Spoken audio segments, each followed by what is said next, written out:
लोग आते हैं जिस क्वेश्चन पे। ये सारे क्वेश्चन ऑलरेडी हम लोग सॉल्व कर चुके हैं पहले से।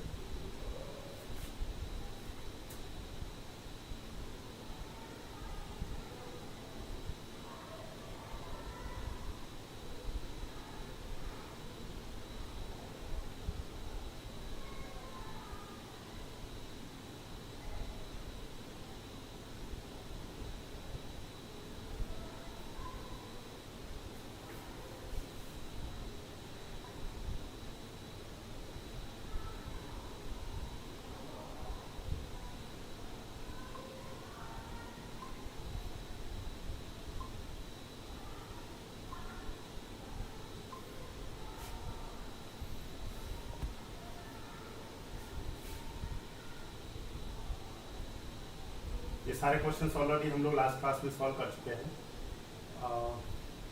लास्ट टाइम जो हमारे पास क्वेश्चन था, ये क्वेश्चन भी ऑलरेडी हम लोग सॉल्व कर चुके हैं स्टूडेंट्स। देखिए ध्यान से, चलिए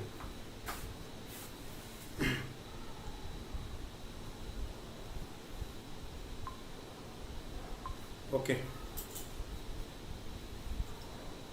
इसका आंसर क्या है था, ये हमारे पास जो था इस क्वेश्चन में आपने ध्यान देना है। कल भी हमने लास्ट टाइम आपको बताया था कि यहाँ पे आपको दो वर्डिंग को क्या रखना है, याद रखना है। फुल फ्लशिंग के केस में पूछा है या फिर नॉर्मल एनुअल एवरेज, कुछ भी नहीं दे रखा है। ना तो आपको व्हीकल सेक्शन गिवन कर रखा है और ना ही आपको LIG ग्रुप दे रखा है। LIG का मतलब होता है लो इनकम ग्रुप। उसके बारे में कोई भी और किसी भी तरीके का आपको इंफॉर्मेशन गिवन करके नहीं दिया गया है। तो उस केस में हमारे पास क्या आंसर आएगा, उस पॉइंट को आपने क्या रखना है, याद रखना है। तो फिर हमारे पास क्या है, एक तो है 135 litre per capita per day और एक हमारे पास 200 litre per capita per day के रिस्पेक्ट में हम लोग क्या करते हैं, देखते हैं कि एक पर्सन को एक दिन में कितने वाटर की जरूरत है। तो ये डिपेंड करता है कि कौन सा हमारे पास है। तो एनुअल एवरेज किसके लिए हमारे पास फुल फ्लशिंग सिस्टम में है या फिर हमारे पास कौन सा है जो लो इनकम ग्रुप के रिस्पेक्ट में है। ये वाला क्वेश्चन हम लोग लास्ट टाइम सॉल्व किए थे। अब हमारे पास ये क्वेश्चन सॉल्व कर लिए थे हम लोग। Presence of soluble salt in brick causes, अगर ब्रिक में सॉल्युबल सॉल्ट प्रेजेंट है तो स्टूडेंट्स वो किस चीज को बताएगा, बताइए। वो हमारे पास क्रीप को बताएगा या फिर आपको वो फ्रेगलिटी या फिर स्लम्प या एफ्लोरेसेंस को बताएगा। तो आपने याद रखना है उस केस में जो करेक्ट आंसर आएगा वो क्या होगा, हमारे पास एफ्लोरेसेंस क्या होगा, करेक्ट आंसर होगा। तो देखिए यहाँ पे हम लोगों ने इसको दिखाया भी था आप लोगों को कि जब भी कोई ब्रेक होता है तो वो व्हाइट व्हाइट जैसा जब आपको देखने को लगता है तो उसे हम लोग क्या बोलते हैं कि वहां पे एफ्लोरेसेंस है, मींस जो सॉल्युबल साल्ट है वो ब्रेक के ऊपर आ गया है। अब काफी बार एग्जाम में ऑब्जेक्टिव क्वेश्चन यहाँ से फ्रेम होता है और उस टाइम में बड़ा डिफिकल्ट होता है इस क्वेश्चन को सॉल्व करना। तो यहाँ पे जैसे हमारे पास फर्स्ट दे रखा है नील। नील का मतलब है when there is no percentage deposit of the efflorescence, मतलब कोई भी डिपोजिशन नहीं है। नेक्स्ट है slight, more than not more than 10%, मतलब 10% से ज्यादा एरिया को क्या नहीं कर रहा है, कवर नहीं कर रहा है। Area of the brick covered with in a thin deposit of the salt, मतलब बिल्कुल जो सॉल्ट है वो बिल्कुल थिन लेयर में, पतली सी लेयर में है। नेक्स्ट है moderate, covering up to 50% area of the brick. अगर 50% एरिया ब्रिक को कवर करता है तो वो मॉडरेट एफ्लोरेसेंस के केस में आता है। नेक्स्ट जो है हमारे पास स्टूडेंट्स वो है हमारे पास हैवी। हैवी में हम लोग क्या लेके चलते हैं, covering 50% and more than but unaccompanied by powdering और फ्लकिंग जो हमारे पास है, ठीक of the exposed surface. And last one is the serious. तो when there is a heavy deposits of the salt accompanied by powdering and और flaking of the exposed surfaces होता है। तो यहाँ से जो क्वेश्चन पूछा गया था स्टूडेंट्स मॉडरेट से, ऑलरेडी मैंने कल भी बताया था आपको, एक ऑब्जेक्टिव क्वेश्चन फ्रेम हुआ है, पूछा गया है। चलिए नेक्स्ट देखते हैं हम लोग। नेक्स्ट क्वेश्चन क्या है हमारे पास, नेक्स्ट क्वेश्चन है in the following figure P represent. तो जो इस क्वेश्चन में हम लोग देख रहे हैं पी किस चीज को रिप्रेजेंट कर रहा है। In the following figure P represent passive earth pressure, active earth pressure, earth pressure at rest and ultimate bearing pressure. तो what is the correct answer students, बताइए first what is the correct answer, which option is correct. हमारे पास क्या correct answer आएगा। तो यहाँ पे हम लोग देख रहे हैं जब भी इस तरीके का हम लोग बनाते हैं तो ये हमारे पास किसको बताता है, ये बताता है एक्टिव अर्थ प्रेशर को, और ये जो हमारे पास है ये वाला ये बताता है प्रेशर एट रेस्ट में होता है, मीन्स वहां पे कोई भी मूवमेंट नहीं होता वॉल का। और ये हमारे पास होता है passive earth pressure in case of the passive earth pressure को बताता है। ये एक्टिव अर्थ प्रेशर को बता रहा है, ये प्रेशर एट रेस्ट में बता रहा है, और ये हमारे पास किस में बता रहा है, पैसिव अर्थ प्रेशर को रिप्रेजेंट कर रहा है। तो यहाँ पे हमारे पास आ जाएगा active earth pressure is the correct answer. तो आपको स्टूडेंट्स पता रहना चाहिए, दिस इज द, जैसे हमारे को रो दे दिया है, या हमारे पास स्मॉल पी ए से भी हम लोग इसको डिनोट करते हैं, जो जाएगा पी नॉट ओ से डिनोट करेंगे, और इसको पी से क्या करते हैं, डिनोट करते हैं, जो हमारे पास क्या आता है, अर्थ प्रेशर आता है। सिंपल सा है, जैसे कि हमारे पास क्या है, एक रिटेनिंग वॉल है लाइक दिस, ठीक है। और जब हम लोग किसी भी रिटेनिंग वॉल को देखते हैं, जब ये एट रेस्ट में होता है, तो यहाँ पे जो भी इंड्यूस प्रेशर होता है, वो प्रेशर कौन सा आएगा हमारे पास, प्रेशर एट रेस्ट के केस में आएगा। अगर हमारे पास suppose this height is the H, और ये जो हमारे पास सॉइल है, जो भी हमारे पास इधर सॉइल सैंपल है, और इस सॉइल का अगर यूनिट वेट क्या है, गामा, तो यहाँ पे आ जाएगा के not gamma into H. What is this, this is the pressure at rest के केस में होगा। और यही बॉल क्या कर रहा है, अवे फ्रॉम द सॉइल क्या कर रहा है, मूव कर रहा है लाइक दिस, ठीक है, इस तरीके से मूव कर रहा है, ठीक है, away from the soil, soil से दूर की तरफ अगर वॉल का मूवमेंट है, तो यहाँ पे हमारे पास उस केस में जो हमारे पास क्या आएगा, प्रेशर आएगा, that pressure is known as the active earth pressure.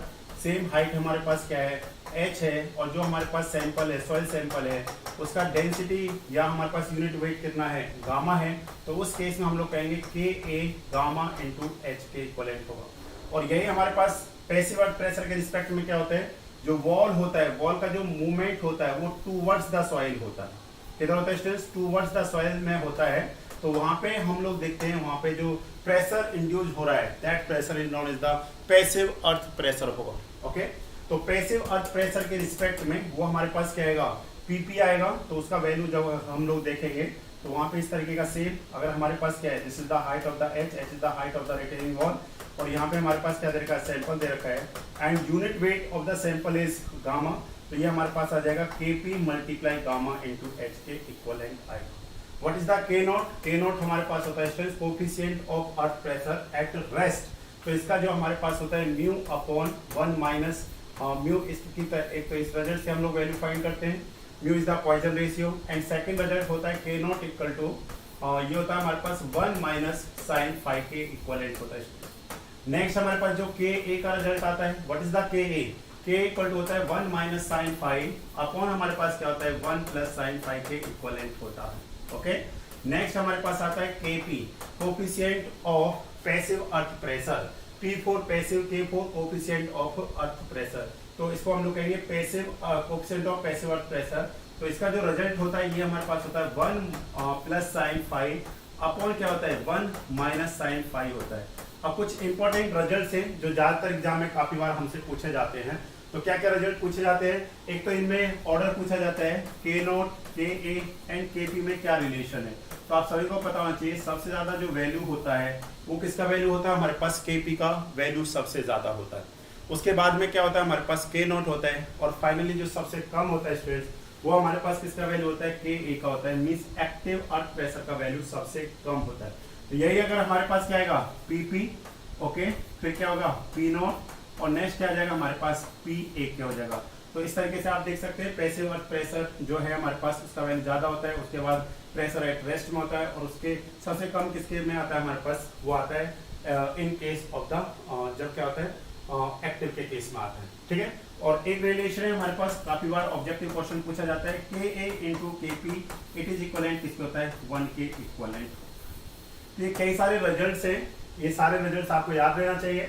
ठीक है, तो यहाँ पे जैसे P small p represent, small p जो रिप्रेजेंट करता है वो अर्थ प्रेशर को रिप्रेजेंट करता है। तो 3 केस हो सकते हैं, एट रेस्ट हो सकता है, अवे फ्रॉम द सॉइल मास हो सकता है, या फिर टूवर्ड्स द सॉइल मास, जो रिटेनिंग वॉल का क्या मूवमेंट है उसको हम लोग यहाँ पे क्या करते हैं देखते हैं। तो के नॉट, के ए, के पी, के नॉट के दो फॉर्मुलाज होते हैं, K nought equal to mu upon 1 minus mu, K nought equal to 1 minus sine phi होता है, के इक्वल टू क्या होता है 1 minus sine phi upon 1 plus sine phi होता है, K P equal to 1 plus sine phi upon 1 minus sine phi के equivalent होता है। ठीक है, एंड नेक्स्ट रिलेशन इज, ये काफी बार ये सारे ऑब्जेक्टिव क्वेश्चंस है। ठीक है, हमारा मेन टारगेट है कि जितने भी ऑब्जेक्टिव क्वेश्चंस हैं इससे क्या होता है आपके रिवीजन हो जाएगा। जब भी आप कोई भी बुक सॉल्व करेंगे तो वहां पे कभी ये वाला क्वेश्चन पूछा है, कभी ये वाला क्वेश्चन पूछा है, कभी ये वाला क्वेश्चन पूछा है, तो एक ही क्वेश्चन में बहुत सारे क्वेश्चंस का क्या होता है रिवीजन होता है। ठीक है, चलिए अगर आपको बताइए, अगर आपको क्वेश्चन दे रखा है, क्वेश्चन में हमारे को देखा है इफ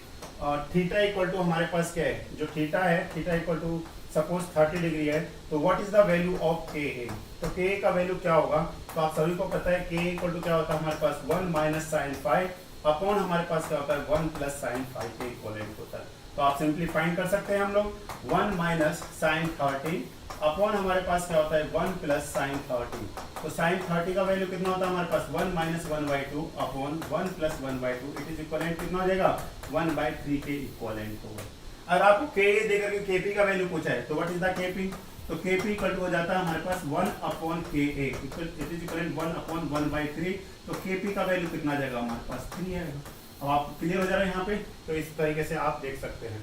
तो ये बहुत सारे रिजल्ट्स थे, इन्हें आप याद रख सकते हैं, ठीक है। तो ये हमारे पास हो गया passive earth pressure, active earth pressure, this is the passive earth pressure, this is the pressure at rest. चलिए नेक्स्ट क्वेश्चन देखते हैं हम लोग। For determine the dissolved oxygen content, dissolved oxygen means हो गया हमारे पास DO, और आपको DO का वैल्यू फाइंड करना है। DO, ठीक है, dissolved oxygen content, the most commonly used analysis is wet chemistry method referred as the, मतलब अगर आपको सिंपल सा पूछा गया है, अगर डिजोल्व ऑक्सीजन आपको क्या करना है फाइंड करना है स्टूडेंट्स, तो आप किस मेथड का क्या करते हैं यूज करते हैं, तो सिंपली हमारे पास क्या है, देखिए आपको सारा पता रहना चाहिए। डीओ के लिए हम लोग कौन सा टेस्ट करते हैं, सीओडी के लिए हम लोग कौन सा टेस्ट करते हैं, उसके बाद हमारे पास कौन सा है बीओडी के लिए हम लोग कौन सा टेस्ट करते हैं, ठीक है ना, इस तरीके से। और टीएचओडी के लिए तो हम लोग करते नहीं, वो तो थ्योरेटिकली एक फॉर्मूले की हेल्प से हम लोग क्या कर सकते हैं, पता कर सकते हैं। वहाँ पे सिंपली जो हमारे को क्या करना होता है, जो भी हमारे पास क्या होता है ऑर्गेनिक मैटर है, उसको कार्बन ऑक्सीजन की प्रेजेंस में ला करके हमने उसको कार्बन डाइऑक्साइड एंड वाटर में क्या करना होता है, ब्रेक करना होता है। तो हम लोग देख लेते हैं कि इतने ऑर्गेनिक मैटर के लिए कितने कार्बन ऑक्सीजन की जरूरत है, तो वहां से हमारे को टीएचओडी थियोरेटिकल ऑक्सीजन डिमांड की क्या है वैल्यू पता चल जाती है, ठीक है।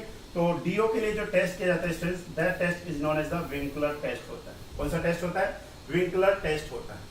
अब डीओ जो है हमारे पास डिजोल्व ऑक्सीजन, स्टूडेंट्स काफी बार एग्जाम में क्वेश्चन पूछा जाता है, आप ध्यान देखिए। जैसे suppose this is the river, ये हमारे पास क्या कोई भी रिवर है, और इस रिवर में कोई भी अगर हमने क्या कर दिया, जैसे चैनल है, ठीक है, कोई भी चैनल है, या फिर यहाँ से क्या आ रहा है हमारे पास सीवेज आ रहा है। अब इस सीवेज को आप क्या करते हैं, किसी भी रिवर में डिकम्पोज कर दे रहे हैं या फिर वहाँ पे गिरा दे रहे हैं, तो आप देखेंगे कि इस पॉइंट पे जो डीओ है, यहाँ तो फ्रेश वाटर है, ठीक है, तो यहाँ पे डीओ का जो लेवल होगा वो सैचुरेशन लेवल पे होगा। और जैसे ही आप उसमें सीवेज डाल देंगे, तो सीवेज का मतलब होता है वेस्ट वाटर, मींस इसमें क्या आ गया, ऑर्गेनिक मैटर आ गया।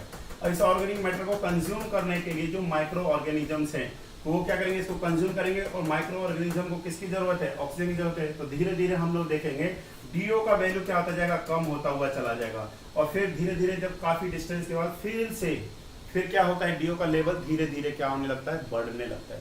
तो मेन पॉइंट ये है कि जब डीओ का लेवल कम होता जा रहा है, तो ये जो रिवर है इसमें ऑलरेडी पहले से क्या है, एक्वेटिक लाइफ है, ठीक है, जैसे कि फिशेस हैं या फिर बहुत सारे जलीय जंतु हैं जो पानी में रहते हैं, तो उनके सर्वाइवल के लिए भी क्या है, ऑक्सीजन की जरूरत है। तो क्वेश्चन बनता है काफी बार एग्जाम में कि मिनिमम डीओ का वैल्यू क्या होगा for the survival of aquatic life.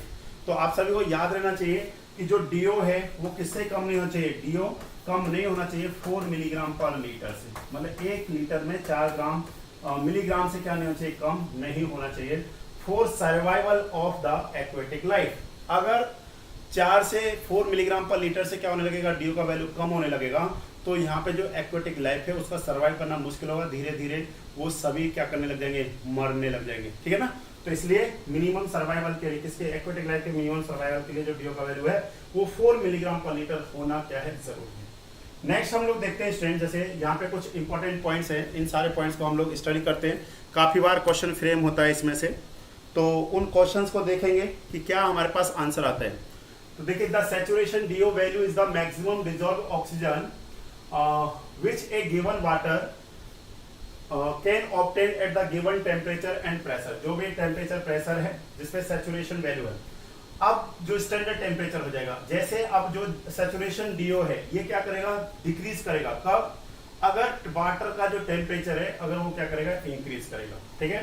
Decrease with an increase in temperature as can be seen from, ये हमारे पास एक टेबल दे रखा है एंड ऑफ द बुक, मतलब एस के गर्ग से हमने डाटा लिया हुआ है, बट हम लोग जो देख रहे हैं वो हम लोग क्या देखते हैं कि जो डीओ है हमारे पास, सैचुरेशन डीओ, 0 डिग्री पे इसका जो वैल्यू होता है वो कितना होता है 14.6 मिलीग्राम पर लीटर होता है। तो आप याद रख सकते हैं ऑब्जेक्टिव क्वेश्चन फ्रेम होता है एट 20 डिग्री सेंटीग्रेड पे हमारे पास कितना वैल्यू होता है, तो वो 9.2 मिलीग्राम पर लीटर होता है। और एट जो हमारे पास कौन सा होता है 30 डिग्री सेंटीग्रेड पे यही वैल्यू जो हमारे पास क्या डीओ का ये घट करके कितना हो जाता है, कम होकर के 7.6 हो जाता है। तो आप याद रख सकते हैं, क्या रख सकते हैं आप 0 डिग्री पे हमारे पास कितना है डीओ का वैल्यू, तो हम लोग इधर रख सकते हैं टेम्परेचर, ठीक है, और इधर हम लोग रखेंगे डीओ। तो ये काफी इंपॉर्टेंट रिजल्ट है स्टूडेंट्स। एट 0 डिग्री सेंटीग्रेड पे what is the value of saturation जो डीओ है वो कितना होता है 14.6 मिलीग्राम पर लीटर होता है एट 20 डिग्री सेंटीग्रेड पे। और एक हम लोग देख रहे हैं 30 डिग्री सेंटीग्रेड पे, तो ये हो जाएगा 7.6 मिलीग्राम पर लीटर है और ये हो जाएगा 9.2 मिलीग्राम पर लीटर है। तो ये सारे 4-5 क्वेश्चंस बनते हैं रिलेटेड टू डीओ, ठीक है। तो ये हमारे पास है, इसको आपने क्या रखना है, याद रखना है DO is inversely proportional to temperature. तो हम लोग यहाँ पे देख सकते हैं क्या एक रिलेशन लिख सकते हैं, DO is inversely proportional to temperature. अगर टेम्परेचर इंक्रीज करेगा तो डीओ का वैल्यू क्या करेगा स्टूडेंट्स, डिक्रीज करेगा। तो यहाँ पे 4 से 5 क्वेश्चन कौन कौन से बन गए कि डीओ अगर आपको फाइंड करना है तो आप कौन सा टेस्ट करेंगे, विंकलर्स टेस्ट करेंगे। दूसरा हमारे पास क्या है, डीओ का जो वैल्यू है एट डिफरेंट टेम्परेचर पे 0 डिग्री पे कितना होगा 14.6, 20 पे कितना होगा 9.2 मिलीग्राम होगा, 30 पे कितना होता है 7.6 मिलीग्राम पर लीटर होता है। और डीओ जो होता है वो इनवर्सली प्रोपोर्शनल टू क्या है, टेम्परेचर के। एक्वेटिक लाइफ के सर्वाइवल के लिए मिनिमम आपको कितना ऑक्सीजन अवेलेबल होना चाहिए डिजॉल्व फॉर्मेट में, वो है 4 मिलीग्राम पर लीटर, इससे कम नहीं रहना चाहिए। क्लियर हो गए पॉइंट सारे, ओके। चलिए अब नेक्स्ट हम लोग देखते हैं स्टूडेंट, जैसे apparatus तो कभी नहीं पूछा जाता है बट आपसे पूछा जाता है कि कौन सा आप सोल्यूशन लेकर के चलते हैं। सोल्यूशन कौन सा होता है जब आप विंकलर टेस्ट करते हैं, डीओ का वैल्यू फाइंड करते हैं स्टूडेंट। तो आपने ध्यान देना है यहाँ पे हम लोग लिख सकते हैं standard manganese sulphate Mn, SO4 होते हैं, azide alkaline iodide as a reagent हम लोग क्या करते हैं, यूज करते हैं। तो काफी बार एज ए रिएजेंट पूछा जाता है। दूसरा हमारे पास क्या है, जो सोल्यूशन है N40 सोडियम हाइसल्फेट कंसीडर करके चलते हैं। और जो इंडिकेटर होता है वो कौन सा होता है, स्टार्च होता है। स्टार्च जो है एज ए इंडिकेटर का क्या करता है, वर्क करता है। एज ए इंडिकेटर सोल्यूशन क्या करता है, वर्क करता है। जितने भी टेस्ट हैं, चाहे आप हार्डनेस टेस्ट की बात करिए, चाहे आप सीओडी टेस्ट की बात करिए, ठीक है ना, जो भी इंपॉर्टेंट टेस्ट है आपको 2-3 चीज पता होना चाहिए कि सोल्यूशन कौन सा है हमारे पास। सेकंड पॉइंट इज व्हाट, वहां पे इंडिकेटर कौन सा हम लोग यूज करते हैं। तो वहां पे इंडिकेटर है स्टार्च, इंडिकेटर का हम लोग क्या करते हैं, यूज करते हैं। ओके, नेक्स्ट क्वेश्चन है, नेक्स्ट क्वेश्चन देखते हैं हम लोग। Which one of the following laboratory method is most suitable for determination of the coefficient of permeability of the fine grained soil? तो फाइन ग्रेन सॉइल में हमारे पास 2 तरीके का सॉइल है, एक तो है course grain soil, second one is the fine grain soil. तो फाइन ग्रेन सॉइल के लिए आप स्टूडेंट्स याद रख सकते हैं F4 क्या हो गया, फाइन, और F4 हो जाएगा हमारे पास फॉलिंग हेड परमेबिलिटी, ठीक है, फॉलिंग हेड परमेबिलिटी। इस तरीके से आप क्या रख सकते हैं, याद रख सकते हैं। F मीन्स हो जाएगा falling head permeability, F means हो गया फाइन ग्रेन सॉइल। काफी बार एग्जाम में स्टूडेंट्स को क्या होता है, कंफ्यूजन होता है। फाइन ग्रेन सॉइल सेम, अगर आपको कोर्स ग्रेन सॉइल के लिए करना है, कोर्स ग्रेन सॉइल, अगर आप कोर्स ग्रेन सॉइल के रिस्पेक्ट में देखेंगे, कोर्स ग्रेन सॉइल के रिस्पेक्ट में, तो यहाँ पे हो जाएगा C4 कोर्स और C4 क्या हो जाएगा, कांस्टेंट हेड हो जाएगा। ओके, कांस्टेंट हेड कौन सा जाएगा, कांस्टेंट हेड परमेबिलिटी टेस्ट हो जाएगा, परमेबिलिटी टेस्ट हो जाएगा। ओके स्टूडेंट्स, तो फाइन ग्रेन सॉइल में हमारे पास कौन सा आता है, सिल्ट आ रहा है, और क्या आता है हमारे पास, जनरली सिल्ट एंड क्ले होता है हमारे पास। और यहाँ पे हम लोग किसकी बात कर रहे हैं, यहाँ पे हम लोग सैंड की बात कर रहे हैं। ओके स्टूडेंट्स, तो ध्यान दीजिए, जब भी हम लोग क्या करते हैं, देखिए ये जो फर्स्ट ऑप्शन है कांस्टेंट हेड परमेबिलिटी टेस्ट, ये किसके लिए हो गया हमारे पास, कोर्स ग्रेन सॉइल के लिए हो गया। Okay, course grain soil. तो आप सभी को इसमें एक रिजल्ट भी आप सभी को पता रहना चाहिए। काफी बार ऑब्जेक्टिव क्वेश्चन भी बनता है, न्यूमेरिकल क्वेश्चन भी बनता है यहाँ से, कि जैसे आप सभी को पता है डार्सी लॉ, यहाँ पे कुछ लॉ को यूज करते हैं हम लोग। डार्सी लॉ को क्या किया जाता है, यूज किया जाता है। डार्सी लॉ को बहुत यहाँ पे यूज किया जाता है। Darcy law it says that velocity is directly proportional to क्या होता है, आई के होता है, I is the hydraulic gradient. तो इसको हम लोग लिखते हैं V इक्वल टू कितना हो जाएगा हमारे पास, K into I. K is the constant है प्रोपोर्शनल साइन को हटाने के लिए। And what is the K, K is the coefficient of permeability. ठीक है, अब नेक्स्ट हमारे पास होता है what is the discharge. Discharge equal to होता है एरिया इनटू वेलोसिटी। तो आप यहाँ से क्या लिख सकते हैं, यहाँ से फॉर्मूला लिख सकते हैं Q equal to A into V। V is the discharge velocity, it is equal to what, K into I हो जाएगा। और I आप सभी को पता है, I is the hydraulic gradient, it is the ratio of the head loss, जो हमारे पास होता है टोटल हेड लॉस डिवाइड में क्या होता है, लेंथ ऑफ द सैंपल होता है हमारे पास, लेंथ ऑफ सैंपल। तो it is equal to what, तो हम लोग कह सकते हैं I equal to delta H by क्या हो जाएगा, L के इक्वल हो जाएगा। और जो Q होता है, Q मतलब डिस्चार्ज, डिस्चार्ज को हम लोग क्या लिख सकते हैं, वॉल्यूम बाय क्या लिख सकते हैं, टाइम लिख सकते हैं।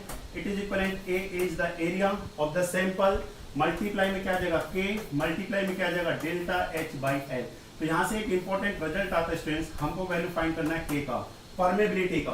तो क्या रिजल्ट आएगा, V मल्टीप्लाई L अपॉन हमारे पास क्या आ जाएगा, A मल्टीप्लाई P मल्टीप्लाई और क्या आ जाएगा डेल्टा H के इक्वलेंट।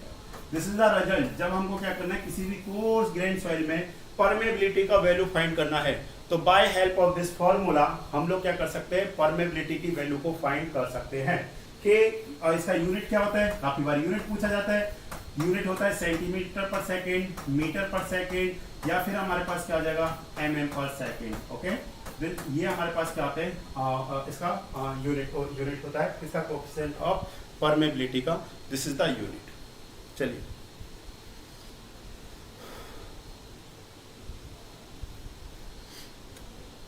नेक्स्ट देखिए, नेक्स्ट हमारे पास स्टूडेंट्स ट्राइएक्सल टेस्ट।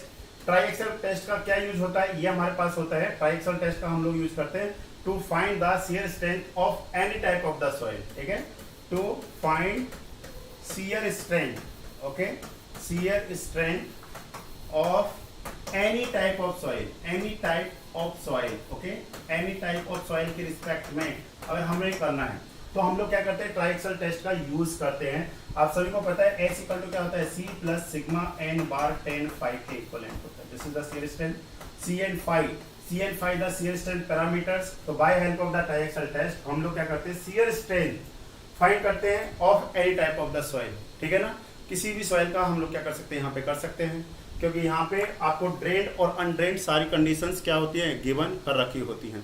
तो इस तरीके से हम लोग देख सकते हैं। नेक्स्ट है हमारे पास pumping in and out test. ये भी किसके लिए होता है, these are the field test होता है हमारे पास, ठीक है ना, टू फाइंड द परमेबिलिटी। ठीक है, what is this, this is the field test.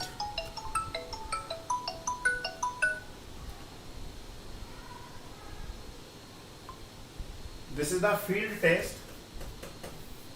Test to find out, okay, just एक सेकेंड,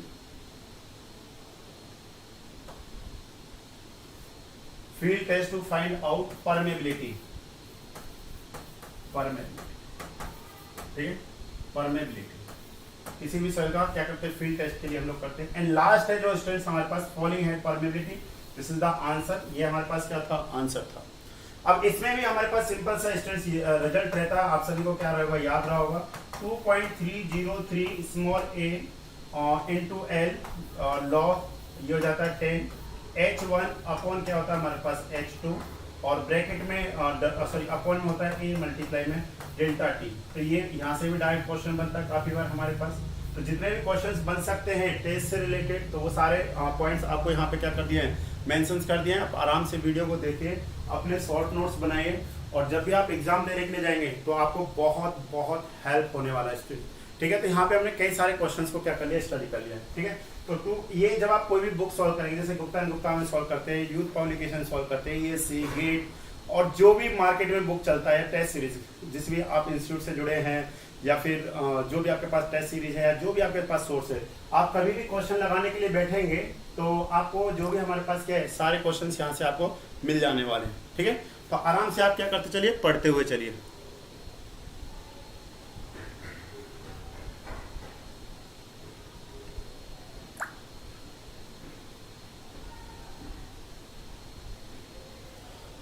ठीक है, चलिए, तो ये हमारे पास अब यहाँ पे छोटे छोटे नोटेशंस हैं, उसको हम लोग देख लेते हैं। जैसे हमारे पास क्या होता है, देखिए इस तरीके का होता है, थोड़ा सा अगर हमारे पास स्पेस है तो हम लोग देख लेते हैं, नेक्स्ट पेज में देख लेते हैं। जैसे जस्ट लाइक थोड़ा सा यहाँ पे हम लोग स्टूडेंट जैसे लिखना चाह रहे हैं लाइक इस तरीके, जैसे ये हमारे पास होता है, this is the stand pipe होता है, इसमें ये हमारे पास यहाँ पे क्या होता है, सैंपल रखा रहता है, और इसमें हमारे पास कुछ इस तरीके से वाटर का रहता है लाइक दिस। इसमें वाटर का मतलब एक सिस्टम बना रखा है इस तरीके से। तो यहाँ पे हम लोग देख रहे हैं पहले हेड हमारे पास यहाँ पे है, पहले हेड यहाँ पे है, फिर हेड यहाँ पे आ गया, फिर हेड यहाँ पे आता है। तो ये स्टैंड पाइप होता है, जो इसका एरिया है, इसका एरिया क्या होता है, स्मॉल ए होता है, और इसके अंदर तो क्या है, सैंपल भरा हुआ है, इसका एरिया क्या होता है, कैपिटल ए होता है, और लेंथ हमारे पास क्या होता है, एल होता है। अब this is the head, suppose यहाँ पे हमारे पास इस तरीके से यहाँ पे है वाटर का लेवल, तो दिस इज द, ये हो जाएगा हमारे पास जैसे कि H1 and this is the H2, okay, this is the H2। और ये जो यहाँ से यहाँ तक हेड को जाने में जो टाइम लगा, दिस इज द डेल्टा। तो आपको सारे नोटेशंस क्या हो जाने चाहिए, क्लियर हो जाने चाहिए, एक एक जो पॉइंट है उसमें आपको कोई भी क्या नहीं रहना चाहिए, डाउट नहीं रहना चाहिए। Okay students, hello sir, yes yes. तो देखिए जल्दी से एक बार जल्दी से इसको आप रीड करिए। जस्ट मैं एक सेकंड जस्ट पानी पीता हूँ, फिर मैं आपको टीच करता हूँ। जल्दी से इसको देखिए, कोई डाउट है मेरे से पूछिए।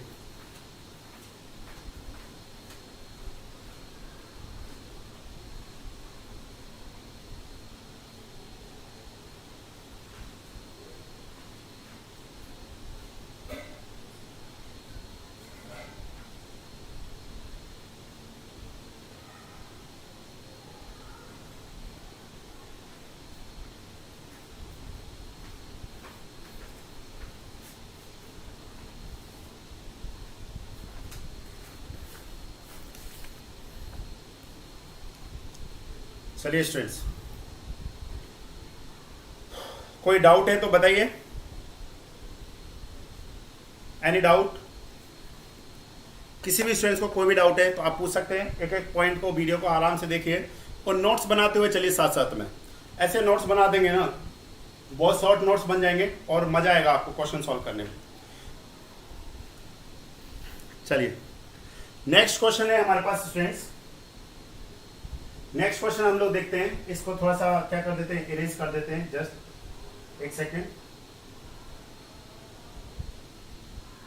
ठीक है। चलिए ओके, क्वेश्चन दे रखा था depth of the sedimentation tank. क्या डेप्थ होता है स्टूडेंट सेडिमेंटेशन टैंक का, should be between dash to dash. तो सेडिमेंटेशन का क्या डेप्थ होता है, जल्दी से बता सकते हैं, बताइए। What is the depth of the sedimentation tank, क्या डेप्थ होता है स्टूडेंट्स। फर्स्ट, अब आप सभी को पता है कि जब भी हम लोग क्या कर रहे हैं यहाँ पे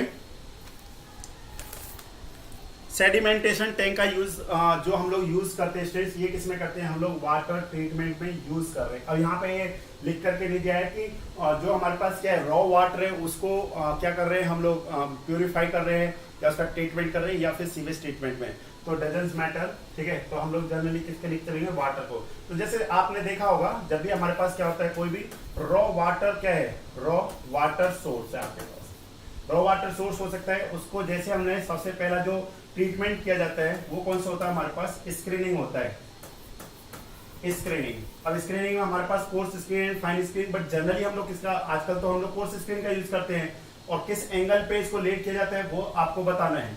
इसके बाद जो स्टूडेंट जो यूनिट है हमारे पास वो होता है सेडिमेंटेशन। कौन सा हमारे पास, सेडिमेंटेशन। सेडिमेंटेशन का यूज होता है। सेडिमेंटेशन के बाद क्या होता है, कोगुलेशन, फिर उसके बाद क्या है, फ्लोकुलेशन, फिर से क्या आता है, सेडिमेंटेशन, फिर क्या होगा, फिल्ट्रेशन, उसके बाद क्या होगा, डिसइंफेक्शन, सॉफ्टनिंग, एटीसी। इस तरीके का हमारे पास प्रोसेस होता है।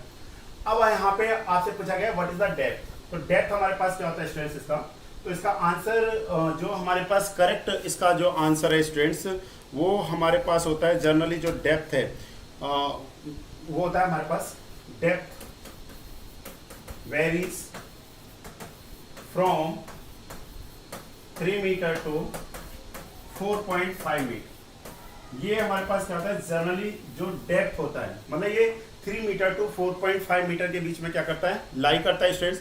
अब इसमें भी हमारे पास क्या है, कुछ डाटा है, हम लोग उसको लिख देते हैं। इसमें जो मिनिमम डेप्थ होगा, with minimum depth, with minimum depth, minimum depth, तो ये हमारे पास होता है 1.8 मीटर होता है। और मैक्सिमम डेप्थ कितना होता है हमारे पास, 6 metre. Max depth is 6 metre, ठीक है। ये तो हो गया हमारे पास एक जो पैरामीटर्स हैं, जैसे हम लोग बोल सकते हैं design parameters of the sedimentation tank, ठीक है। तो फर्स्ट पैरामीटर जैसे हमारे पास क्या हो गया, डेप्थ हो गया। सेकंड पैरामीटर अगर हम लोग स्टूडेंट्स बात करते हैं विद रिस्पेक्ट टू विड्थ के रिस्पेक्ट में, व्हाट इज द विड्थ, ठीक है, width of the tank, width of tank generally taken 10 metre, but ये किससे ज्यादा नहीं हो सकता है, 12 मीटर से ज्यादा नहीं हो सकता, but not exceed 12 metre. Third जो हमारे पास parameter stage, third parameter is the length of sedimentation tank, ठीक है, लेंथ ऑफ सेडिमेंटेशन टैंक। तो ये हमारे पास कितना होता है, 4 टाइम्स, मतलब जो लेंथ है वो किससे ज्यादा नहीं हो सकता है, वो 4 times of the width of the tank से ज्यादा नहीं हो सकता, ठीक है, 4 टाइम्स ऑफ विड्थ से ये इसका ज्यादा वैल्यू नहीं हो सकता है। नेक्स्ट हम लोग बात कर रहे हैं यहाँ पे स्टूडेंट डिटेंशन पीरियड का। Fourth point is the detention period for plain sedimentation. तो ये वैल्यू हमारे पास क्या है स्टूडेंट बताओ, ये हमारे पास होता है 4 to 8 आवर होता है, 4 to 8 आवर होता है। और यही हमारे पास क्या है, फिफ्थ में अगर डिटेंशन पीरियड ऑफ, मतलब 4 कह सकते हैं, 4 कोगुलेशन सेडिमेंटेशन के रिस्पेक्ट में अगर आप देखेंगे तो ये हमारे पास हो जाता है 2 to 4 आवर होता है, ठीक है, 2 to 4 आवर होता है स्टूडेंट्स। ओके, नेक्स्ट हमारे पास जो डाटा है वो हमारे पास होता है स्टूडेंट्स ओवरफ्लो रेट, ठीक है। नेक्स्ट हम लोग इसको लिख रहे हैं यहाँ पे, जैसे यहाँ पे लिख ले रहे ओवरफ्लो रेट फॉर प्लेन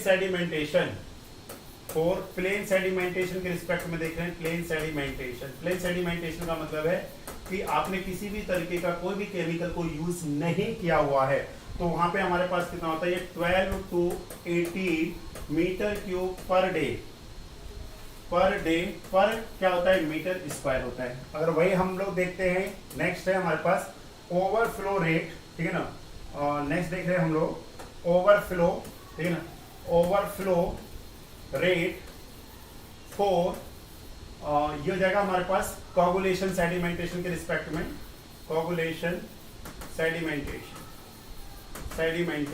तो ये काफी बार सभी किसी ना किसी एग्जाम में क्वेश्चन पूछे गए स्टूडेंट। तो इससे हमको क्या होगा, बेनिफिट होगा, जब हमारा बिल्कुल एग्जाम आ जाएगा ना नियरेस्ट, तो उस टाइम पे हम लोग आपका इतना टाइम नहीं लेंगे, उस टाइम पे हम लोग आपको फास्ट रिवीजन करा देंगे, ज्यादा से ज्यादा क्वेश्चन रिवीजन करा देंगे। बट वो तभी आपको आएगा कि जब आपको सारे क्या हो, नोटेशन पॉइंट्स पता हो। एक बार मेहनत करना, देखिए आज मेहनत कर लीजिए या फिर बार बार करते रहिए, हम चाहते हैं कि एक बार ही मेहनत कर ले।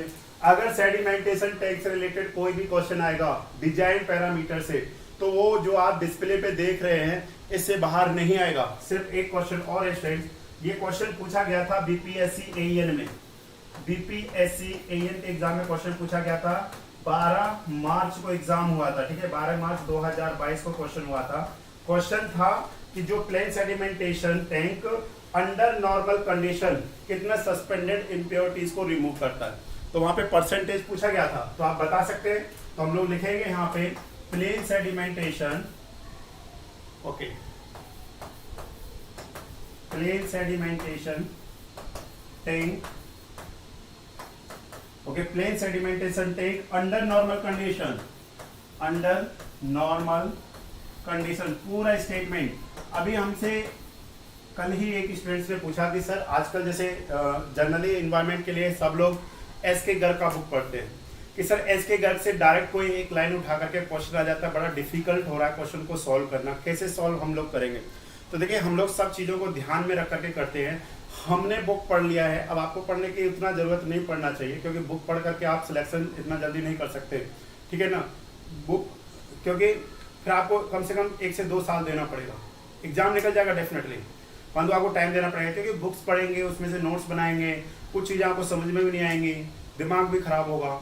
तो हम लोगों ने क्या किया, पढ़ करके आप लोगों के लिए इम्पोर्टेंट सारे जितने भी रिजल्ट है उनको यहाँ पे लिख दिया है। तो आप क्या करिए, इनको लिखिए अपने नोट्स में, ठीक है ना, नोट्स में सारे पॉइंट्स को लिख लीजिए। तो ये हमारे पास हो जाएगा plane sedimentation tank under normal condition 70%, okay, 70% suspended impurities remove. So these are the इसमें हमारे पास क्या होगा, design parameters of the sedimentation tank हो। तो यहाँ तक आपको सभी को समझ में आया होगा। कोई डाउट है तो कोई भी स्टूडेंट्स हमसे पूछ सकता है। एनी डाउट बताइए स्टूडेंट्स, कोई भी अगर डाउट है तो आप पूछ सकते हैं। ओके तो कौन कौन से पैरामीटर्स हैं, फिर से एक हमारे पास और पैरामीटर रखे स्टूडेंट्स, वो पैरामीटर और हम लोग लिख दे रहे हैं यहाँ पे। नेक्स्ट पैरामीटर है हॉरिजेंटल फ्लो वेलोसिटी। ठीक है, horizontal flow velocity. Okay, horizontal flow velocity varies from 0.15 metre per minute. Okay, metre per minute to 0.9 metre per minute होता है। बट जनरली जो हम लोग कंसीडर करके चलते हैं हॉरिजेंटल वेलोसिटी को, वो हम लोग कितना लेके चलते हैं, 0.3 मीटर पर मिनट क्या करके चलते हैं, कंसीडर करके चलते हैं। अब आपको जो भी नोटेशन क्या करना है, चेंज करना है। जैसे एग्जाम में अगर आप गुप्ता एंड गुप्ता का क्वेश्चन सॉल्व करेंगे तो वहां पे आपको किसमें दे रखा है, मीटर क्यूब पर आवर में पूछा है, पर आवर पर क्या आ जाएगा हमारे पास, मीटर स्क्वायर में। तो आप आवर में क्या कर सकते हैं, कन्वर्ट कर सकते हैं, नहीं कर सकते। एक आवर में जितना भी होगा आप उसको सॉल्व कर लीजिए, तो आपको क्या आ जाएगा, आंसर मिल जाएगा कितना हमारे पास होगा। चलिए, ये हमारे पास हो गए सारे पैरामीटर्स। तो एक बार फिर से फास्ट रिवीजन कर लेते हैं। डेप्थ वेरीज फ्रॉम कितना होगा, 3 to 4 मीटर होता है। बट हम लोग जो मिनिमम डेप्थ लेकर के चलते हैं वो कितना होता है, 1.8 metre. But max depth is the 6 metre. Next है width of the tank generally taken 10 metre. But इसको किससे ज्यादा नहीं ले सकते, 12 मीटर से ज्यादा नहीं ले सकते। Length of the sedimentation tank L can not greater than या not exceed 4 times of the width of the tank होगा। Detention period for plain sedimentation tank में कितना होता है, 4 to 8 आवर होता है। डिटेंशन पीरियड फॉर कोगुलेशन में कितना होता है, 2 to 4 आवर होता है स्टूडेंट। नेक्स्ट है हमारे पास plain sedimentation tank under normal condition 70%। Please remember, ये क्वेश्चन आया हुआ है, जस्ट अभी लेटेस्ट क्वेश्चन पूछा गया था। तो 70% सस्पेंडेड इम्प्योरिटीज को क्या करता है, ये रिमूव करता है। नेक्स्ट हमारे पास होता है horizontal flow velocity varies from 0.1 metre per minute to 0.9 metre per minute होता है। But generally we taken 0.3 metre per minute consider करके चलते हैं। नेक्स्ट है ओवरफ्लो रेट, जो हमारे पास है overflow rate for plain sedimentation 12 to 18 metre cube per day per metre square है। और जो overflow rate for the coagulation में कितना होता है हमारे पास, 24 to 30 metre cube per day per metre square है। तो इस तरीके से आप क्या कर सकते हैं, एक एक पॉइंट को कंसीडर कर सकते हैं। सारे पॉइंट्स को लिख लीजिए स्टूडेंट्स। और अगर आपको क्या करना है, स्क्रीनशॉट लेना है तो आप स्क्रीनशॉट भी लेकर के रख सकते हैं। कभी भी एग्जाम आए तो आप इसको क्या कर सकते हैं, स्टडी कर सकते हैं। तो विच ऑप्शन इज करेक्ट स्टूडेंट्स, तो हमारे पास जो आंसर आएगा वो बी ऑप्शन इसका क्या करेक्ट आंसर है। अब आप समझ सकते हैं, हमने एक साथ में 8 से 10 क्वेश्चन सॉल्व कर लिए। यही बात है, हम लोग आपको 15 क्वेश्चन सॉल्व कराएंगे, पर 15 में 15 क्वेश्चन सॉल्व कराएंगे, 10 क्वेश्चन एटलीस्ट 10 क्वेश्चन एक क्वेश्चन में रहेगा।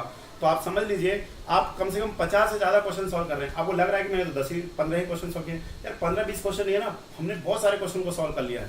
यही बात होती है, और ऐसे बच्चों का सिलेक्शन होता है फिर। चलिए नेक्स्ट क्वेश्चन है हमारे पास मैक्सिमम। ठीक है, नेक्स्ट है हमारे पास maximum stress in concrete by code is restricted to. तो क्या वैल्यू आएगा हमारे पास, 0.67 FCK, 0.44, 0.87 और 0.53। पहली बात तो कंक्रीट के केस में है, तो ये वाला रिजल्ट तो हमारे पास आएगा 0.87 FCK। तो कुछ हम लोगों ने कभी पढ़ा भी नहीं है। आप लोगों ने पढ़ा है डिजाइन स्ट्रेंथ फॉर कंक्रीट जो होता है हमारे पास। ठीक है, डिजाइन स्ट्रेंथ, ठीक है, डिजाइन स्ट्रेंथ ऑफ कंक्रीट। ठीक है, तो हम लोग पहले क्या करते हैं, एक मतलब क्या करते हैं, स्ट्रेस स्ट्रेन डायग्राम बनाते हैं लाइक दिस। तो ये हमारे पास क्या स्ट्रेस स्ट्रेन डायग्राम कुछ इस तरीके का होता है स्ट्रेंथ लाइक दिस। ठीक है ना, फिर से हमारे पास क्या इस तरीके का है, और फिर से हमारे पास क्या इस तरीके का। ध्यान देखें, ये हमारे पास क्या होता है, ये हमारे पास हो गया स्ट्रेस स्ट्रेन कर्व। यहाँ पे हमारे पास आता है स्ट्रेस, और यहाँ पे हमारे पास आता है स्ट्रेन। ठीक, हम लोग इस तरीके का देखते हैं, और इसको इस तरीके से देखा जाएगा स्ट्रेंथ। यहाँ पे हम लोग इसका इस तरीके से देखेंगे। ये जो वैल्यू है यहाँ पे स्ट्रेंथ का, ये कितना होता है, 0.0035 होता है एट द एक्सट्रीम फाइबर पे होता है। और ये वाला वैल्यू कितना, 0.00 हमारे पास कितना होता है, 2 होता है। जब भी हमारे पास कोई भी क्या होगा, बीम होगा, जब बीम का क्या देखते हैं, कोई भी एक क्रॉस सेक्शन देखते हैं लाइक दिस। तो इसमें हमारे पास क्या, suppose this is the neutral axis and this is the reinforcement. ठीक है, तो इस तरीके से जब आप देखेंगे तो यहाँ पे जब हमारे पास क्या होता है, स्ट्रेन डायग्राम आप बनाएंगे, तो वो स्ट्रेन डायग्राम कुछ क्या बनेगा, इस तरीके का हमारे पास क्या बनता है, स्ट्रेन डायग्राम बनता है। ये स्ट्रेन डायग्राम हमारे पास क्या होगा, कुछ इस तरीके का हम लोग देखेंगे इसको लाइक दिस। एक सेकेंड, ठीक है, देखिए एक बार ध्यान से अच्छे से देखिए, इस तरीके का हमारे पास क्या बनता है स्ट्रेस डायग्राम पता है आपको, पता है at the neutral axis, this is the neutral axis, at the neutral axis जो हमारे पास क्या होता है स्ट्रेस, स्ट्रेन का जो वैल्यू होता है वो क्या होता है हमारे पास 0 होता है। This is the extreme fibre, यहाँ पे कितना होगा मैक्सिमम 0.0035 होता है, और किसी एक लेयर पे यहाँ पे हम लोग देखेंगे यहाँ पे कितना हमारे पास 0.002 है, इस पे कितना होता है 0 होता है, और यहाँ पे हमारे पास क्या जाएगा, ये हमारे पास किसमें स्टील में देख रहे हैं, ये स्टील में स्ट्रेन देख रहे हैं, तो स्टील में स्ट्रेन जो हमारे पास आएगा, ठीक है। तो मेनली जो हम लोग देख रहे हैं कॉन्क्रीट के रिस्पेक्ट में, तो यहाँ पे कॉन्क्रीट में यहाँ पे जो हमारे पास क्या है स्ट्रेस का जो वैल्यू आएगा, दिस इज द FCK, ठीक है। ये हमारे पास जो वैल्यू होता है वो 2/3 ऑफ FCK के आता है, 0.67 FCK के इक्विवेलेंट होता है, and this one is the 0.67 FCK। Divide में हमारे पास क्या होता है 0.67 FCK, डिवाइड में हम लोग क्या करेंगे स्टूडेंट्स, जो हमारे पास क्या है पार्शियल सेफ्टी फैक्टर का क्या करेंगे डिवाइड करेंगे, और वो कितना होता है हमारे पास 1.15 के इक्विवेलेंट होता है। तो इसको जब आप सॉल्व करेंगे this value comes to what 0.446, और क्या होता है हमारे पास FCK के इक्विवेलेंट होता है। तो ये हमारे पास क्या है, this is the design strength of the concrete. What is this, this is the design strength of the concrete. Okay, अगर आपसे डिजाइन स्ट्रेंथ पूछा जाएगा तो हम लोग इसको लिखेंगे design strength of concrete, design strength of concrete. Okay, design strength of concrete. And what is this? This is the characteristic strength. Characteristic strength of cube होगा स्टूडेंट्स हमारे पास, of cube होगा, और ये हमारे पास क्या है, this is the compressive strength. Okay, this is the compressive strength of concrete होगा हमारे पास, of concrete। तो देखिए ध्यान से, this is the, ये हमारे पास किसका है, क्यूब का है। ये किसका हमारे पास स्टूडेंट्स क्यूब के रिस्पेक्ट में है। ये हम लोग किसके रिस्पेक्ट में देख रहे हैं, कंक्रीट के रिस्पेक्ट में देख रहे हैं। तो यहाँ पे जो वैल्यू होता है ये 2/3 मतलब 1/3 से क्या जा रहा है, कम हो जा रहा है, क्योंकि देखिए जब हम लोग ये जो वैल्यू आता है ये हमारे पास एक क्यूब पे आता है, एक तो इसका साइज बहुत कम होता है, इसमें साइज क्या होता है इसका बढ़ जाता है। यहाँ पे आप कंक्रीट के रिस्पेक्ट में देखते हैं। दूसरा स्ट्रक्चर का आप कह सकते हैं, ये स्ट्रक्चर का क्या होता है स्ट्रेंथ होता है, जो भी आप स्ट्रक्चर बना रहे हैं। यहाँ पे हम लोग क्यूब को करते हैं तो यहाँ पे एक लैब के अंदर में करते हैं। जब लैब पे आप CTM मशीन में टेस्ट करते हैं तो आपने देखा होगा जो उसका बॉटम रहता है वो क्या होता है फिक्स होता है। बट अगर आप किसी भी स्ट्रक्चर में देखेंगे, जैसे बीम है, बीम भी तो कंक्रीट का बना हुआ है ना, बट उसके नीचे तो कोई भी एक फिक्स्ड मतलब नहीं है आपके पास, तो सेम सिनेरियो तो डेवलप नहीं हो पाता है जो आप CTM मशीन में डेवलप कर पा रहे हैं। तो इसीलिए आपको इस पॉइंट को क्या रखना है, ध्यान देना है कि इसकी जो वैल्यू होती है वो कम हो जाती है। तो वो कितने से, वो 0 कितना हो जाएगा हमारे पास 33 से 1/3 से कम हो जा रहा है, और ये हमारे पास क्या आ जाएगा डिजाइन स्ट्रेंथ आएगा। अगर हम लोग क्वेश्चन पे देखना चाहते हैं तो maximum stress in concrete by codal is restricted to, तो वो कितना होगा हमारे पास 0.67। तो 2/3 FCK इक्वल टू कितना होता है 0.67 FCK होता है। अगर यहाँ पे डिजाइन स्ट्रेंथ पूछा जाता है आपसे, अगर आपसे पूछा जाता है design strength, okay, design strength अगर आपसे पूछा जाएगा तो उस केस में हम लोग क्या करते हैं, हम लोग इसको कंसीडर करके चलते हैं 0.44 FCK को क्या करके चलेंगे, कंसीडर करके चलेंगे। तो I think this point is clear, इसमें कोई डाउट नहीं रहना चाहिए। नेक्स्ट है हमारे पास span by effective depth of a cantilever RCC beam. तो इस पॉइंट को स्टूडेंट्स हमने क्या रखना है, याद रखना है कि ये जब भी हमारे पास क्या होता है डिफ्लेक्शन कंट्रोल करने के लिए, कंट्रोल ऑफ डिफ्लेक्शन के रिस्पेक्ट में हम लोग क्या करते हैं, कंट्रोल ऑफ डिफ्लेक्शन,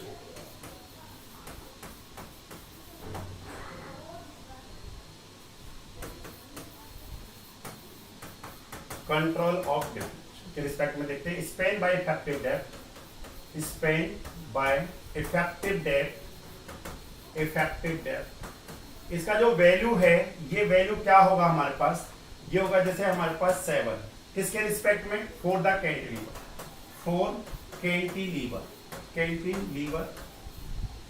बीम के रिस्पेक्ट में होगा, फॉर द कैंटिलीवर बीम के रिस्पेक्ट में होगा। बट आपने क्या रखना है, याद रखना है ये कितने के लिए होता है, स्पेन अप टू 10 मीटर के लिए होता है, फॉर स्पेन, ठीक है ना, स्पेन बाय डेप्थ रेशियो और span by effective depth ratio, L by हमारे पास क्या होगा स्मॉल d का जो रेशियो होता है। और कंडीशन क्या है, condition is what, for span up to 10 metre, ठीक है। अगर 10 मीटर से ज्यादा बढ़ जाएगा तो फिर वैल्यू बढ़ जाता है, बट कैंटिलीवर के रिस्पेक्ट में हमारे पास यही रहता है। तो हम लोग यहाँ पे देख सकते हैं कि स्टूडेंट्स जैसे टाइप्स ऑफ बीम हो गया हमारे पास, जैसे टाइप्स ऑफ बीम है और ये हमारे पास हो जाएगा Spain by effective depth ratio, ठीक है ना, इफेक्टिव डेप्थ हो जाएगा हमारे पास, और up to span 10 metre, please remember, ठीक है। कंडीशन क्या है, अप टू स्पेन 10 मीटर। तो 10 मीटर के रिस्पेक्ट में हम लोग इस वैल्यू को देख रहे हैं। तो फर्स्ट जैसे हमारे पास आएगा कौन सा, कैंटिलीवर बीम, कैंटिलीवर बीम। तो क्या वैल्यू आएगा हमारे पास, दिस वैल्यू इज द 7। यही हमारे पास क्या, अगर सिंपली सपोर्टेड है, सिंपली सपोर्टेड बीम के रिस्पेक्ट में देखेंगे तो ये वैल्यू हमारे पास कितना होता है 20। और यही अगर हमारे पास क्या स्टूडेंट्स कंटिन्यूअस है, कंटिन्यूअस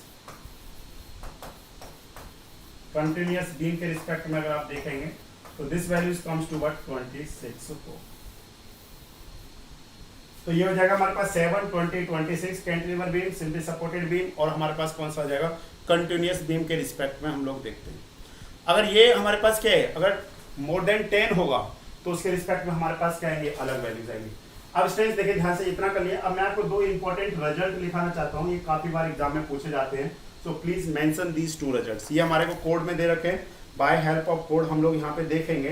द फाइनल डिफ्लेक्शन, काफी बार क्वेश्चन फ्रेम किया जाता है आरसीसी में, जब भी आप आरसीसी पढ़ते हैं तो the final deflection, okay, the final deflection due to all load, okay, due to all loads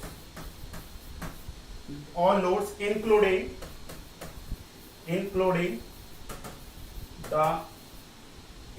the effects of temperature, creep, shrinkage, okay, shrinkage, and measured from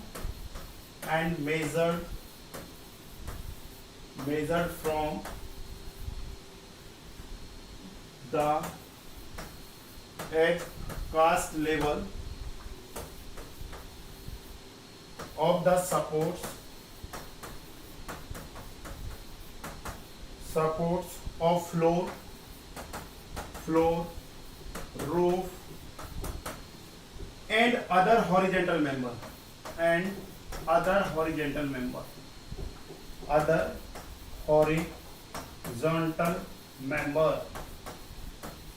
okay, other horizontal member should not normally exceed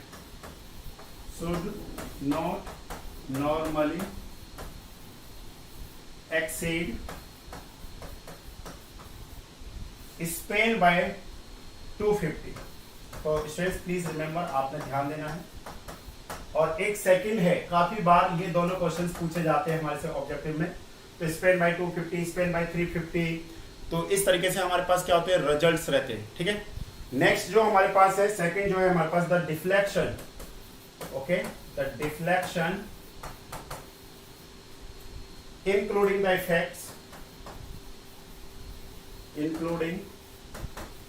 effects,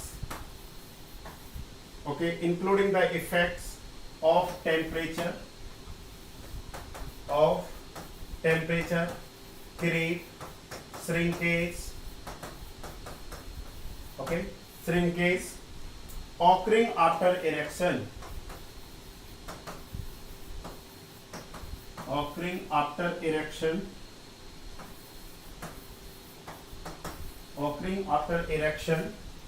of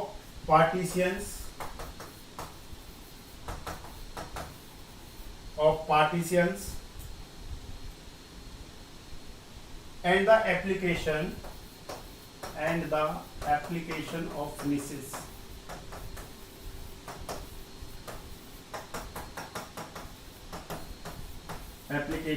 finishes, should not normally exceed, okay, should not normally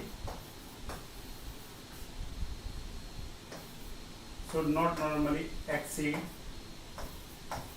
span by 350 or 20 mm, whichever is less,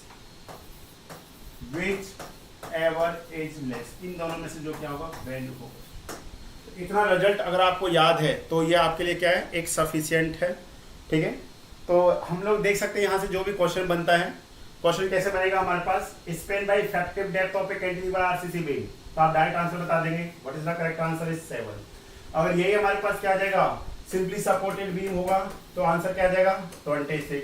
अगर यही हमारे पास क्या आ जाएगा, continuous होगा, बोलो तो कंटिन्यूअस के रिस्पेक्ट में कितना आ जाएगा हमारे पास, कितना आ जाएगा, सॉरी सिंपली सपोर्टेड में 20 होता है और कंटिन्यूअस में कितना होगा 26 हमारे पास होगा। 7 20 26 होता है। Span by effective depth ratio होता है 4 span up to 10 metre, 4 span up to 10 metre, up to 10। Okay, जैसे 10 मीटर से ज्यादा जाता है तो जो आपके पास कैंटिलीवर है उसका तो स्पेन 10 मीटर से ज्यादा नहीं रहता है जनरली, ठीक है। But in case of the simply supported and continuous में फिर जो उसका स्पेन बाय डेप्थ रेशियो होता है तो उसका वैल्यू क्या हो जाता है, हम लोग दूसरे तरीके से कंसीडर करके चलते हैं।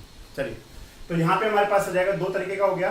तो अब इन दोनों को समझने के लिए देखिए, याद रखने का एक सिंपल सा हमारे पास तरीका है स्टूडेंट्स। क्या तरीका है, द फाइनल डिफ्लेक्शन, मतलब जो फाइनल डिफ्लेक्शन आ रहा है किसी भी स्ट्रक्चरल मेंबर में, किसके कारण, ऑल लोड्स। ध्यान देखिए यहाँ पे, इसको याद रखने का बिल्कुल सिंपल सा तरीका है। यहाँ पे हमारे पास आ रहा ऑल लोड्स, ठीक है। ऑल लोड्स में कौन सा हो गया हमारे पास, डेड लोड हो गया, लाइव लोड हो गया, विंड लोड हो गया, अर्थक्वेक, व्हाटएवर जो भी लोड उस पर क्या कर रहा है, एक्ट कर रहा है, स्नो लोड, जितने भी लोड्स एक्ट कर रहे हैं किसी भी स्ट्रक्चर पे, इंक्लूडिंग द इफेक्ट्स। और हमने क्या करना है, जितने भी सेकेंडरी फैक्टर्स होते हैं जिनके कारण सेकेंडरी स्ट्रेसेस डेवलप होते हैं, जस्ट लाइक टेम्परेचर हो गया, क्रीप हो गया, श्रिंकेज, ठीक है, जनरल यही होते हैं, temperature, creep, shrinkage, fire that जो भी रहते हैं, उन सब के कारण जो आता है सेकेंडरी स्ट्रेसेस, इन सब के कारण जो डिफ्लेक्शन आएगा, ठीक है, किसी भी, जैसे हमारे पास level of the supports of the roof या floor and other horizontal member should not normally exceed, उसमें किससे ज्यादा डिफ्लेक्शन नहीं हो सकता, स्पेन बाय 250 से ज्यादा नहीं हो सकता। Next point is what, the deflection including the effects of. अब इसमें जो सेकंड केस है, इसमें आपने लोड्स को कंसीडर नहीं किया। अब आप खुद सोचो, आप खुद से सोचिए, अगर लोड ऊपर से कम आएगा तो डिफ्लेक्शन कम होगा या ज्यादा होगा, तो आप कहेंगे सर डिफ्लेक्शन क्या होगा, कम होगा। फॉर एग्जांपल, अगर यही पेन है और इस पेन पर अगर हम लोग ऊपर से जो लोड लगा रहे हैं, अगर इसके वैल्यू को कम कर दे, सिर्फ सेकेंडरी इफेक्ट्स के कारण क्या आ रहा है, डिफ्लेक्शन आ रहा है, तो ऑब्वियसली जो डिफ्लेक्शन का वैल्यू होगा वो कम होगा। इसीलिए यहाँ पे जो वैल्यू आता है वो कितना, स्पेन बाय 3 कितना हमारे पास 350 जो है हमारे पास, कितना हमारे पास। अब ये दो वैल्यूज है आपके पास, स्पेन बाय 250 और सेकंड जो हमारे पास है वो क्या स्ट्रेस आपके पास, स्पेन बाय 350 और 20 mm, ठीक है, विच एवर इज मिनिमम। आप इन दोनों में देखिए, स्पेन बाय 250 में, स्पेन बाय 350 में कौन सा बड़ा है, which one is greater, obviously span by 250 is greater, क्योंकि ये वाला जो डिफ्लेक्शन का वैल्यू है ज्यादा है, क्योंकि ये किसके कारण हो रहा है, इट इज ड्यू टू, क्या है हमारे पास, due to all loads. All load मतलब dead load, live load, wind load, snow load, earthquake load, जितने भी लोड्स उस स्ट्रक्चर पे एक्ट कर रहे हैं, and including the effects of creep, shrinkage, क्या हमारे पास टेम्परेचर्स, जितने भी हैं, उन सब के कारण जो हमारे पास वैल्यू आएगा, उन सब के कारण जो है, तो इसलिए span by 250 is greater than, इसका वैल्यू क्या होता है, ज्यादा होता है। तो आप इस तरीके से देख सकते हैं, ज्यादा लोड ज्यादा डिफ्लेक्शन, कम लोड कम डिफ्लेक्शन। चलिए, ओ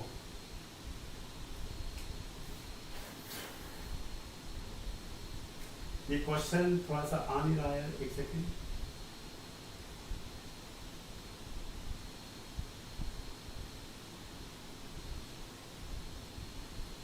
यहाँ पे स्टूडेंट जो आपसे वैल्यू पूछा गया है, यहाँ पे आपको वैल्यू मैं आपको बताता हूँ, x you max bye D का वैल्यू पूछा है 4 के रिस्पेक्ट में पूछा है, ठीक है। तो ये आपसे x you max bye D का वैल्यू पूछा गया, 4 के रिस्पेक्ट में पूछा गया है।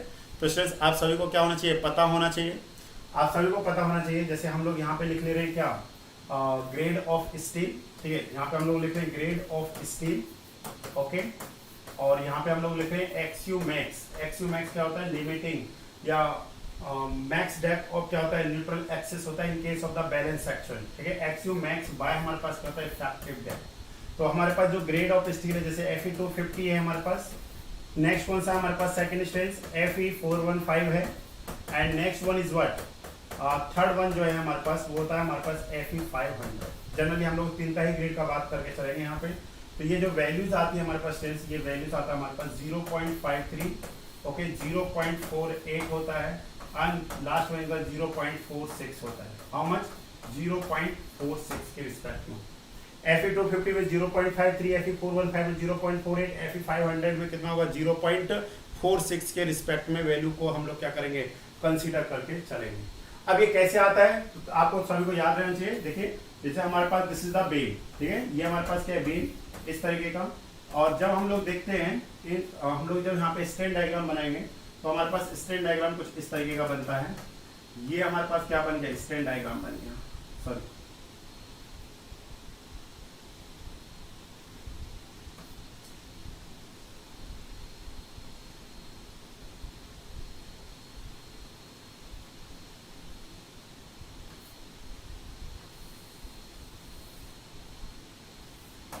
ये वैल्यू है 0.0035, ये वैल्यू कितना 0.002 प्लस में 0.87 FY अपॉन कितना होता है ES, मतलब यहाँ पे जो मैक्स वैल्यू होता है वो इससे कम नहीं हो सकता है।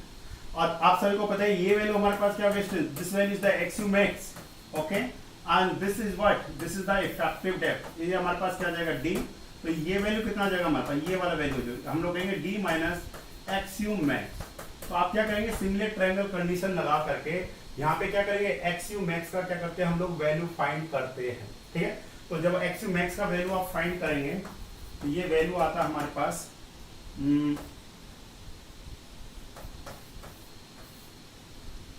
सॉरी 700 आएगा, एक सेकेंड,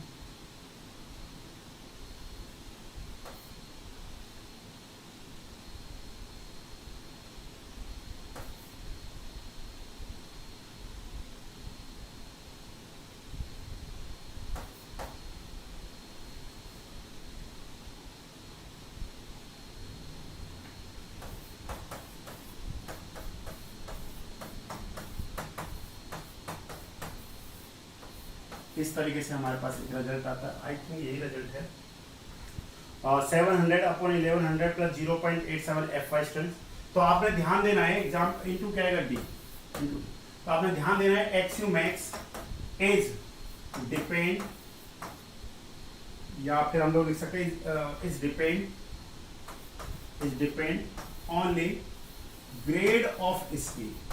तो काफी बार ये भी क्वेश्चन पूछा जाता है स्टूडेंट्स, ये किस पे डिपेंड करता है, ग्रेड ऑफ स्टील पे डिपेंड कर रहा है, क्योंकि बार बार किसका वैल्यू चेंज होगा हमारे पास, FY का वैल्यू क्या करता है बार बार चेंज होता है, तो उसके रिस्पेक्ट में हम लोग क्या करते हैं इस वैल्यू को कंसीडर करके चलते हैं, ठीक है। तो इसलिए आपको ये देखना है कि कौन सा ग्रेड ऑफ स्टील है, Fe250, Fe415, Fe500 है, व्हाटएवर जो भी वैल्यू है, तो XU max बाय D कितना होगा 0.53, 0.48 एंड 0. क्या होगा हमारे पास 46 के रिस्पेक्ट पे होगा। तो XU max equal to 700 by 1100 plus 0.87 FY into D is depends on the grade of steel. एक बार इस रिजल्ट को चेक कर लीजिएगा प्लीज, ठीक है। तो इस तरीके से हम लोग क्या कर सकते हैं देख सकते हैं। नेक्स्ट है students Indian standard specification for, अगर आपको कोर्स ग्रेड और फाइन ग्रेड के रिस्पेक्ट में पता करना है स्टूडेंट्स, तो कौन सा हमारे पास इंडियन स्टैंडर्ड कोड होता है स्टूडेंट, तो वो हमारे पास होता है IS383। IS383 के बारे में, ये जो कोड है किसके बारे में बताता है आपको, course and fine grade aggregates के बारे में आपको इन्फॉर्मेशन प्रोवाइड करता है। जैसे IS456-2000 ये हमारे पास किसके बताता है, RCC के बारे में बताता है। यही हमारे पास एक कोड हो जाता है IS456-1978 जो हमने लास्ट टाइम बताया था आपको, ये WSM RCC कोड है, ओके। इस तरीके से याद रहना चाहिए। इसमें भी हमारे पास दो कोड होते हैं, एक होता है 1984, एक होता है हमारे पास 2007। तो ये किसमें LSM स्टील है, ओके, स्टील डिजाइन, स्टील और डिजाइन के लिए हम लोग इस कोड को यूज करते हैं। और ये किसके लिए हमारे पास WSM स्टील डिजाइन के लिए हम लोग क्या करते हैं इसको यूज करते हैं। और ये हमारे पास किसके लिए होता है 1343, ये हमारे पास होता है प्री स्ट्रेस कॉन्क्रीट के लिए होता है, ओके, प्री स्ट्रेस कॉन्क्रीट के रिस्पेक्ट में हमारे पास होता है। तो इसलिए इसे आपको पता होना चाहिए सारा, ठीक है। बहुत सारे कोर्स एग्जाम में काफी बार पूछे जाते हैं। और जैसे हमारे पास हो जाएगा IS10262 2009, तो ये किसके लिए होता है, कॉन्क्रीट मिक्स डिजाइन के लिए है। कॉन्क्रीट मिक्स डिजाइन के लिए हम लोग क्या करते हैं यूज करते हैं, कॉन्क्रीट मिक्स डिजाइन के लिए हम लोगों ने इस कोड को यूज करना है। नेक्स्ट है हमारे पास IS10500 2012, इस कोड को हम लोग जो यूज करते हैं, ये क्या होता है, इसमें स्टैंडर्ड वाटर क्वालिटी पैरामीटर्स होते हैं, ठीक है, standard water quality parameters, okay, parameters. Next हमारे पास होता है, हाँ, IS 432 ये किसके बारे में बताता है आपको स्टूडेंट्स? माइल्ड स्टील के बारे में बताता है, ठीक है। एक होता है हमारे पास IS 1786, ये आपको किसके बारे में बताता है? HSD, ठीक है। हाई यील्ड स्ट्रेंथ और डिफॉर्म्ड बार के बारे में क्या करता है? आपको इंफॉर्मेशन देता है जनरली FE 415 और 500 के लिए, ठीक है। और FE कितना जगह आपके पास? 500 की स्पेक्ट में, और ठीक है इस तरीके से। इसी तरीके से आपको सारा डाटा पता होना चाहिए कि लाइव लोड के लिए कौन सा कोड यूज करते हैं, डेड लोड के लिए कौन सा कोड यूज करते हैं, snow load, wind load, earthquake load, ठीक है। इन सारे कोड्स के बारे में आपको क्या होना चाहिए? इंफॉर्मेशन होना चाहिए, ठीक है। पार्ट 1, पार्ट 2, पार्ट 3, पार्ट 4, 815 जो हमारे पास है। तो स्टूडेंट्स आज हम लोग यहाँ पे ओवर करते हैं क्लास को। कल वाली क्लास में कुछ क्वेश्चंस रह गए आई थिंक, तो एक बार आप देख लेते हैं। Which of the following is true about the soil improvement methods of the compaction. जब आप किसी भी सॉइल को कंपैक्ट करते हैं तो कैसे इंप्रूवमेंट होता है उसमें? तो यहाँ पे देखा student, densification of soil is due to expulsion of air from the voids. देखिए कंपैक्शन का मेन रोल क्या है? कंपैक्शन का मतलब होता है कि जो भी एयर है इसमें सॉइल सैंपल में, उसको वहां से क्या करना है? रिमूव करना है, ठीक है। और जब कंसोलिडेशन की बात होती है तो वहां पे क्या होता है? वाटर का एक्सपल्सन होता है, तो मतलब वॉल्यूम दोनों में रिड्यूस होगा, ठीक है। डेंसिफिकेशन हो रहा है, ठीक है। क्या हो रहा है? डेंसिफिकेशन मतलब जो लूज सॉइल था वो डेंस में क्या हो रहा है? कन्वर्ट हो रहा है। पहले उसका वॉल्यूम V1 था, अब उसका वॉल्यूम क्या हो रहा है? V2 हो रहा है। उसका वॉल्यूम धीरे धीरे क्या होता जा रहा है? कम होता हुआ। तो इसलिए आपने सारे पॉइंट्स को क्या रखना, ध्यान देना। तो विच option is correct students? D option is the correct. Okay, कौन सा ऑप्शन करेक्ट है हमारे पास? डी ऑप्शन क्या है? करेक्ट, बाकी सब क्या है? करेक्ट। अब आपने ध्यान देना, soil is fully saturated. Soil is fully saturated किसके केस में होता है स्टूडेंट्स? कंसोलिडेशन के केस में होता है, ठीक है। कंसोलिडेशन के केस में सॉइल क्या होता है? फुली सैचुरेटेड होता है। In case of the compaction soil is partially saturated. Soil is partially saturated.